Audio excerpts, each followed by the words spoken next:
రాష్ట్రంలో ప్రసిద్ధ పుణ్యక్షేత్రమైన యాదాద్రి లక్ష్మీ నరసింహ స్వామివారి బ్రహ్మోత్సవాలు ప్రారంభం కానున్నాయి. రేపటి నుంచి వచ్చే నెల 3 వరకు బ్రహ్మోత్సవాలు కొనసాగనున్నాయి.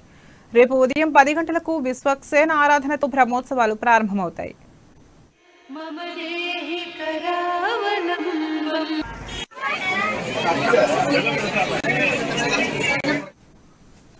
అనంతరం స్వస్తి వాచనం, రక్షాబంధనం నిర్వహిస్తారు. సాయంత్రం మృత్యుగ్రహణం, అంకురారోహణతో మొదటి రోజు క్రతువులు ముగుస్తాయి. యాదాద్రి ఆలయ ఉద్ఘాటన తర్వాత జరుగుతున్న మొదటి బ్రహ్మోత్సవాలు కావడంతో అధికారులు మరింత ఘనంగా నిర్వహించేందుకు ఏర్పాట్లు చేస్తున్నారు. ఇప్పటికే ఆలయాన్ని సర్వాంగ సుందరంగా తీర్చిదిద్దారు. స్వామివారి తిరు కళ్యాణోత్సవం రోజున ప్రభుత్వం తరపున సీఎం కేసీఆర్ పట్టు వస్త్రాలు అందజేయనున్నారు. కాగా బ్రహ్మోత్సవాల సందర్భంగా ఈ నెల 21 నుంచి మార్చి 3 వరకు ఆలయంలో నిర్వహించే ఆర్జిత సేవలు, సుదర్శన నరసింహహోమం, నిత్య కళ్యాణం, శాశ్వత బ్రహ్మోత్సవాలను అధికారులు రద్దు చేశారు.